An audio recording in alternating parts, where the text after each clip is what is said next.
Olá! Hoje estou em um Peugeot 308. Neste vídeo, vou mostrar como ativar e usar o controle de cruzeiro. Para começar, vamos dar uma olhada atrás do lado esquerdo do volante. Bem aqui, temos esta alavanca.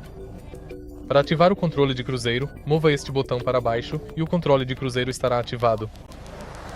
Agora você precisa acelerar até a velocidade desejada e soltar o pedal do acelerador.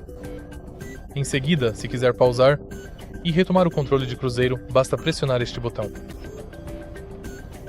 E atrás desta alavanca temos dois botões 7 mais e 7 menos, com os quais você pode aumentar ou diminuir a velocidade do limitador de cruzeiro. Controle de cruzeiro.